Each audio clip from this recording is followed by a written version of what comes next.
This episode is brought to you by Abercrombie. Build your fits of the day with Abercrombie's newest denim drop. Here's where to start. Abercrombie's 90s straight jean goes with any shirt from tees to sweater polos. Super versatile. Their loose and baggy jeans are more trend forward, so you can grab those and go out with your friends. Abercrombie's denim fits come in a range of washes.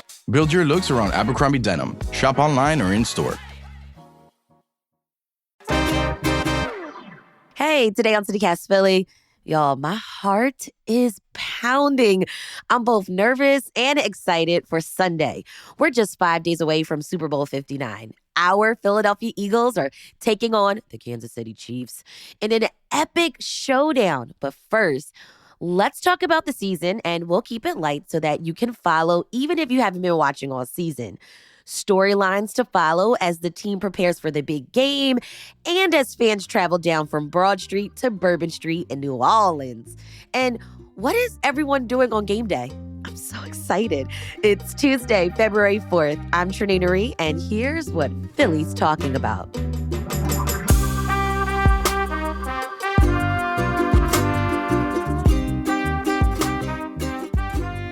OJ Spivey, sports correspondent for the Philadelphia Tribune. Great to have you back on the show, OJ. Thank you, Trinae. Great to be here. And Johnny Goodtimes, Quizzo host here in Philly and co-owner of Shibe Vintage Sports. Johnny, it's so great to chat with you here at the Filler Club. Yeah, great to be here. Okay, how are things going for everyone? We're getting closer. We're like 6 days away from the Super Bowl. Can you believe it? Yeah, I certainly can. It's been a week, but I'm still freaked out. The NFC Championship game, just being there, just the atmosphere, pregame, during the game, and then even postgame, just seeing the celebration, seeing the players, seeing the families celebrate. Seeing the city celebrate. Oh, absolutely. Absolutely. Even coming back from the game, I kind of rode into the frenzy. So that was something to see. Johnny, where were you on January 26, 2025? Well, I actually watched it from home with my son, and the real excitement, it was exciting to watch the game, of course, but the real excitement was afterwards and getting to go with him down to Broad Street and getting to see, he's 11, so that's core memory stuff right there. That's being on my shoulders, getting to see thousands of people pouring into the streets and high-fiving and hugging and chanting and doing the whole thing. That's one of those deals that, you get older and that kind of thing becomes more and more special. I get more and more excited on the rare occasions that my son gets to see things like that. Yeah.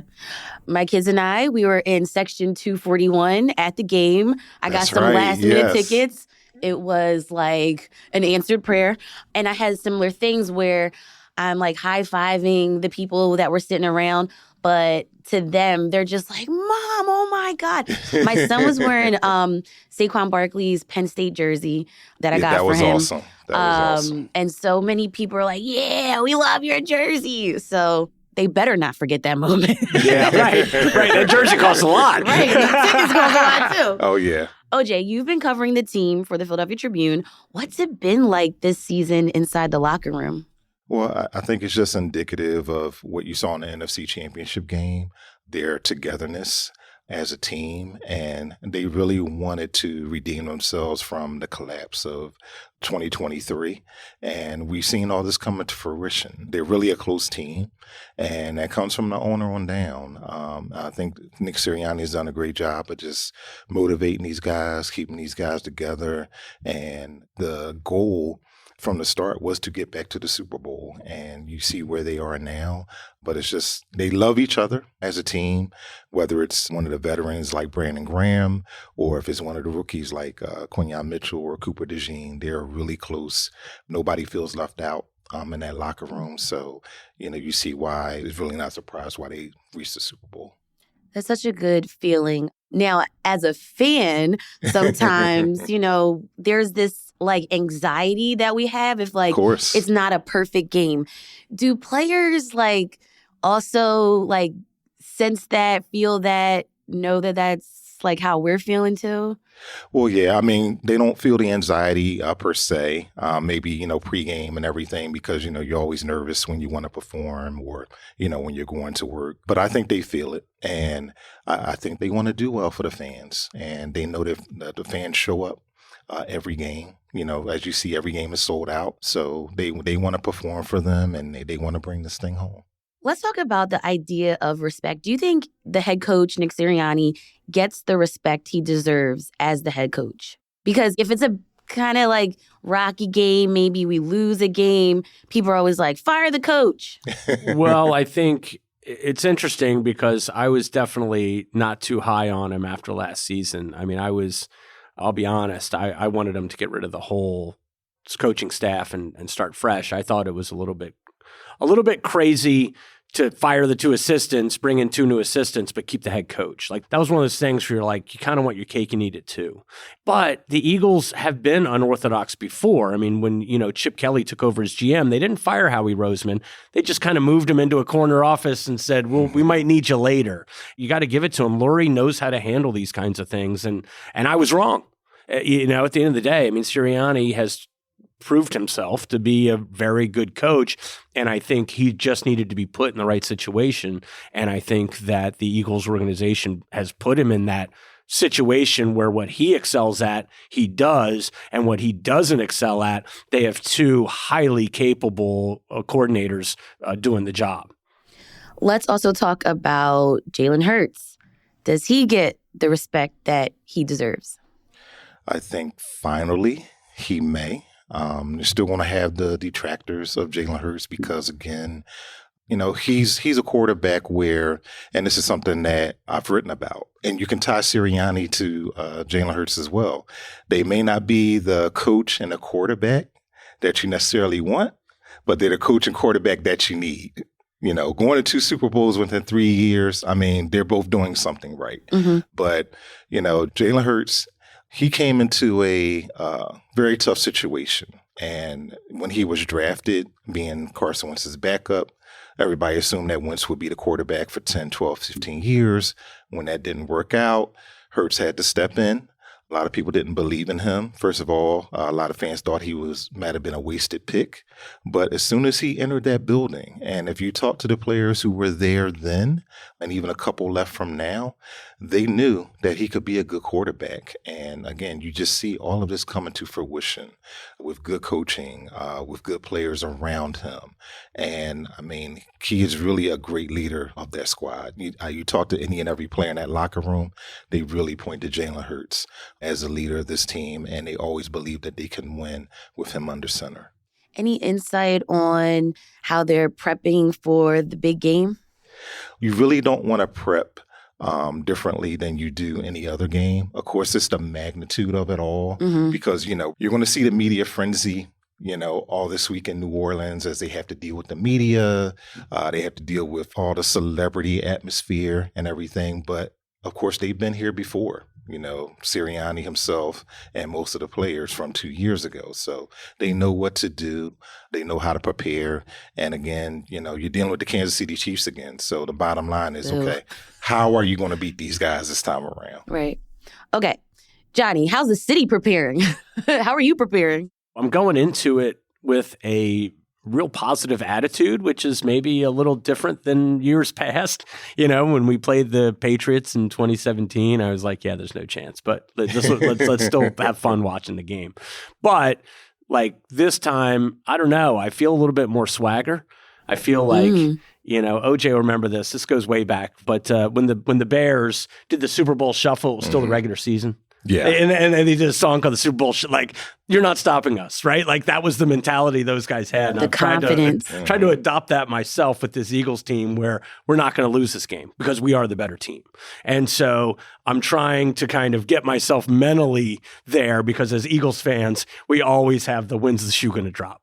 We're always like, okay, when's Hurts going to fumble it and they recover it and run it back for a touchdown. And then the ref calls a phantom holding call and we lose by 3, because we were there 2 years ago. Right. But it's like, I really think we have the better team. I mean, we really are deeper than they are.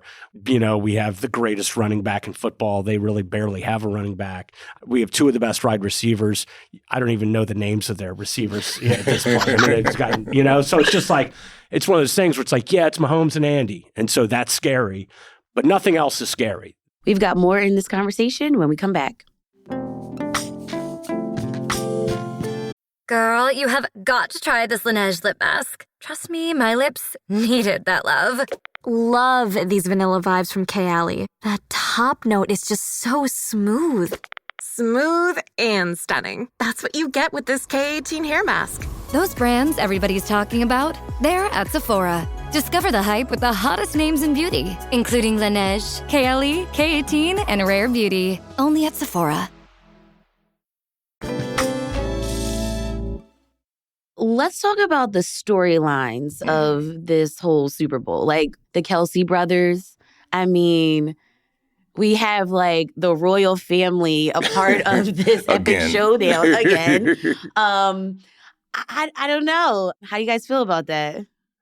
Well, you want to try and just get past not only that storyline, the Kelsey brothers, but, the Taylor Swift aspect. Oh, my God. So I've already heard people saying, okay, if the Chiefs happen to win, is there going to be a, proposal on the field from Travis Kelce to Taylor Swift? Hopefully that doesn't happen. So that's one of I'm sure a lot of Eagles fans saying, okay, you got to get this job done because we don't want to see that. We don't want that, right? But there's a number of storylines. Again, you go back to Sirianni and Hurts being the first Eagles quarterback and head coach to reach 2 Super Bowls. Can they get it done this time? You have Saquon Barkley, who finally, from the outhouse to the penthouse, right? Being for direct with the Giants and everything, and then finally getting to a Super Bowl. And these guys really want to win it for him. I think they want to win it for the city. They want to win it for Hurts because I talked about him being such a great leader for the squad.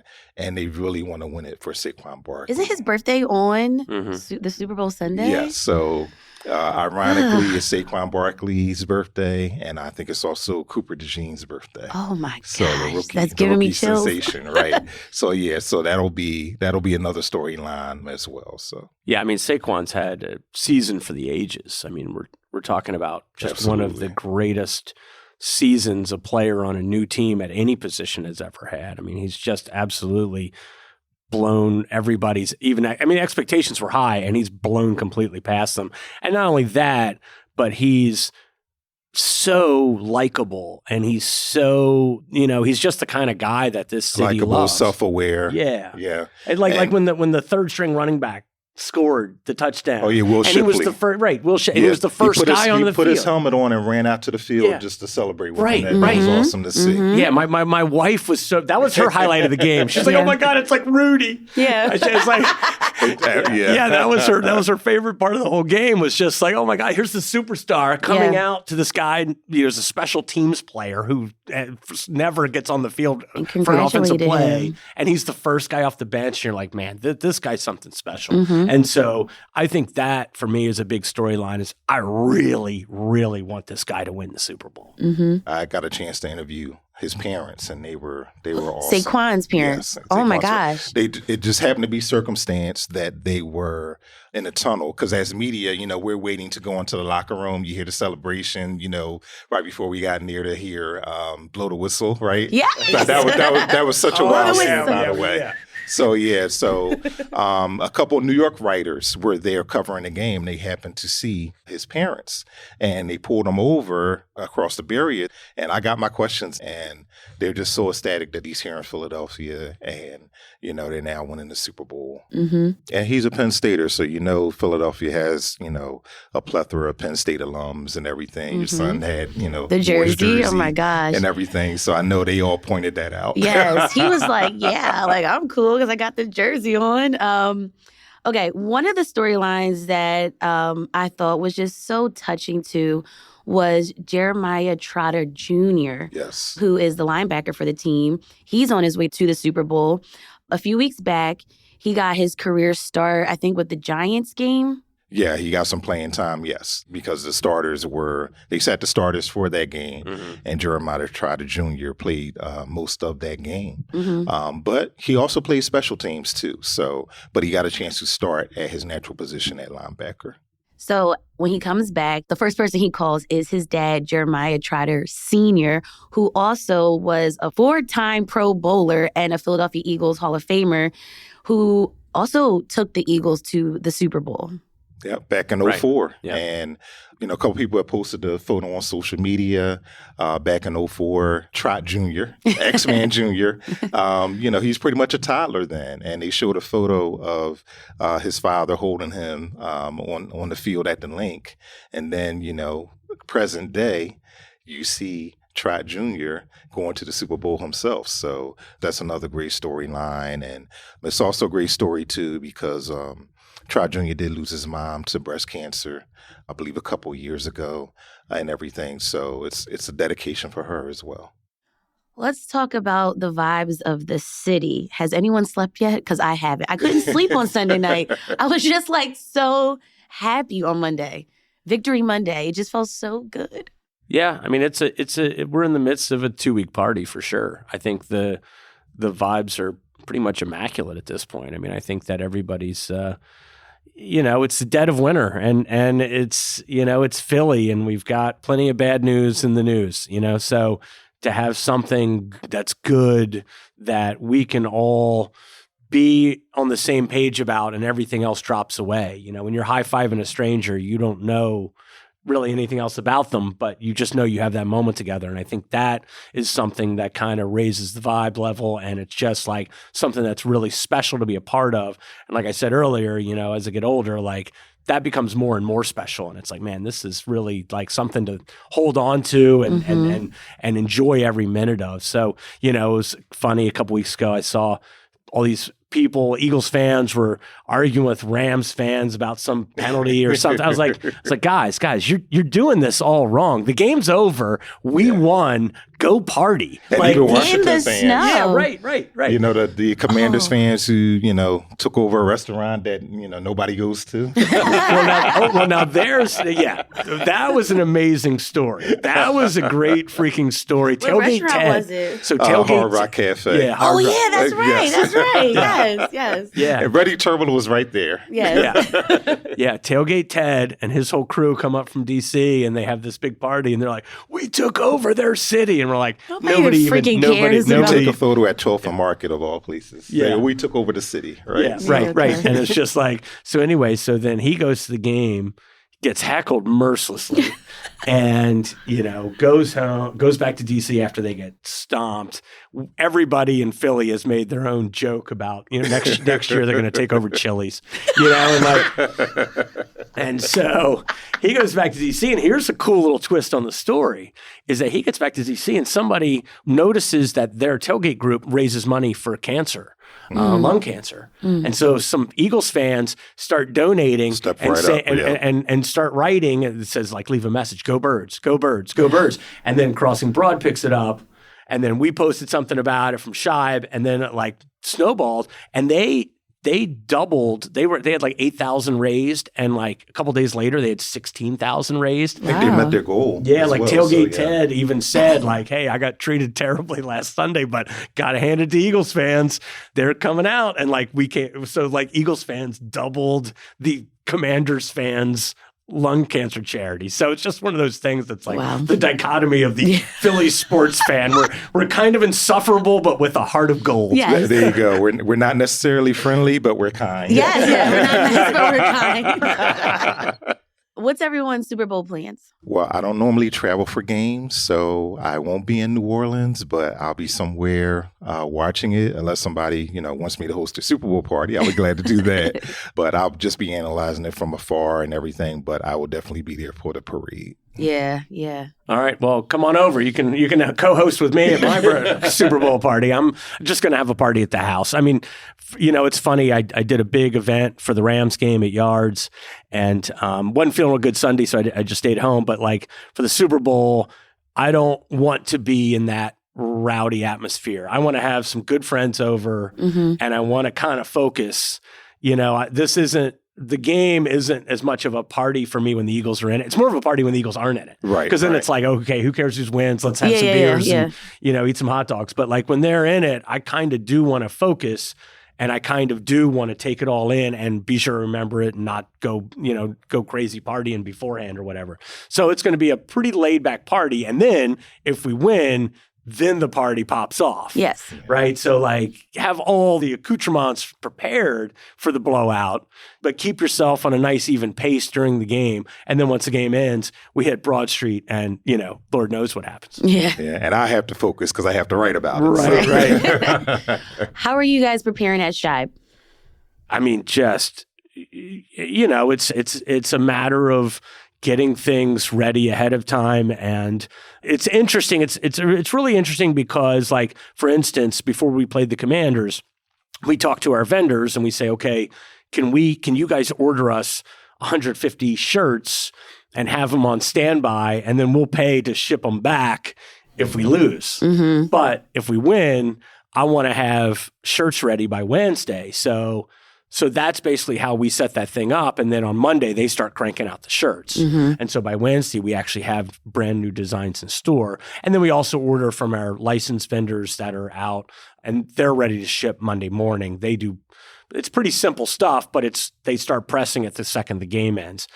The people that always blow my mind are the folks that are out on Broad Street right after the game's over.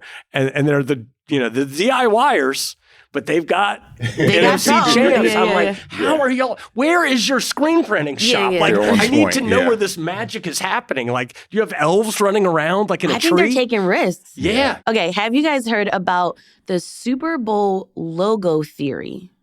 Yes. The Super Bowl logo theory is back, and because of this, we know exactly who will be in the Super Bowl and who will win it this year. And that's because history repeats itself. The team that won each of these Super Bowl was the primary color at the bottom. This is lining up to be a Chiefs versus Eagles Super Bowl, but who's gonna win it? Well, if you ask me, look at the primary color at the bottom.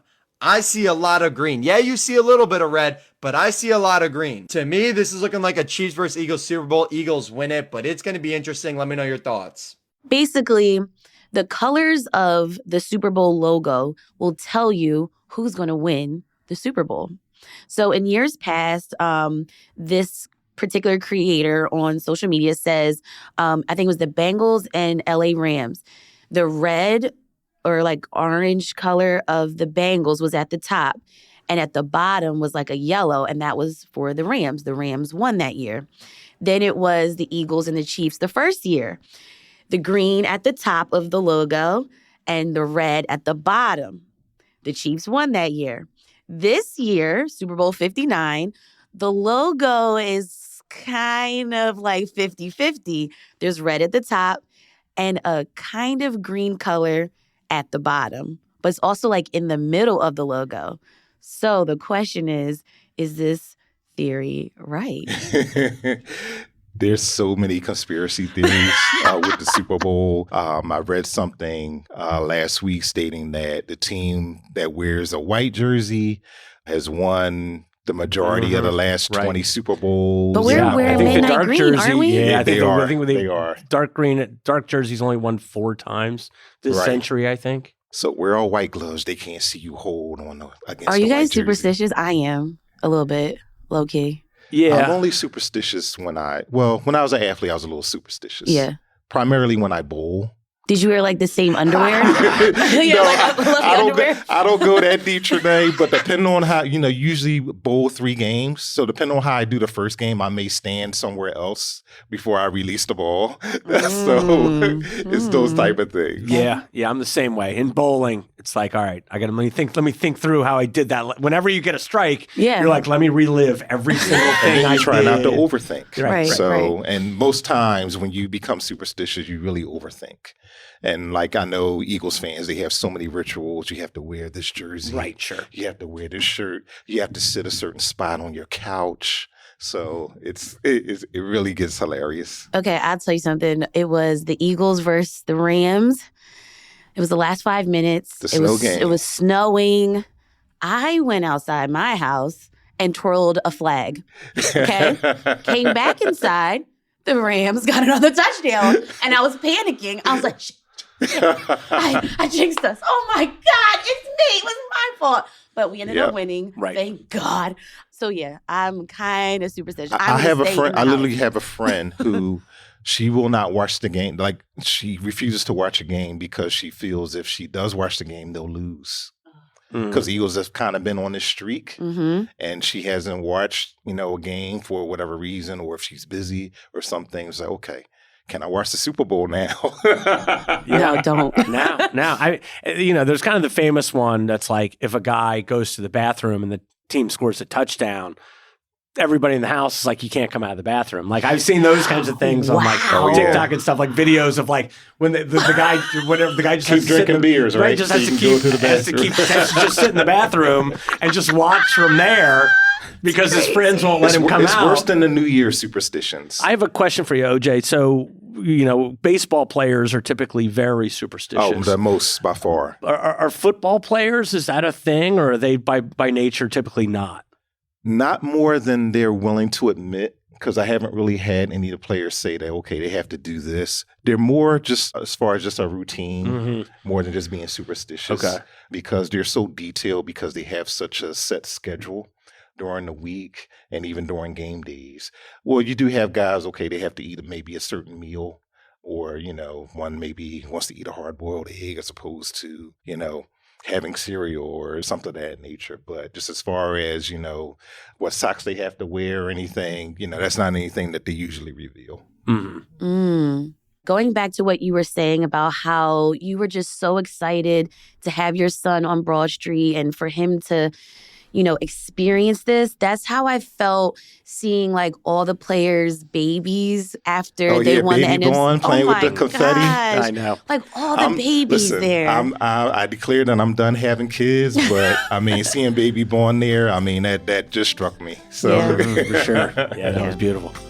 All right, OJ, Johnny, thank you so much for joining me on CityCast Philly. Thank you so much for having me. Thank you, Trinae. Always a pleasure. Go Birds. Go Birds. Go Birds.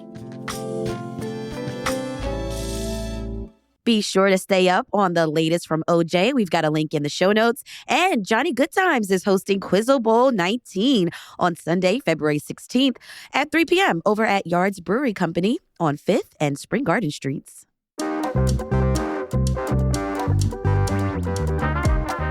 That's all for today here on CityCast Philly. Guys, if you enjoyed this pep rally to get us pumped for the Super Bowl, tell a friend, rate the show, leave us a review, and hit that subscribe button. Be sure to sign up for our morning newsletter, Hey Philly, to learn about what else Philly's talking about. We'll be back tomorrow morning with more news from around the city. Go Birds!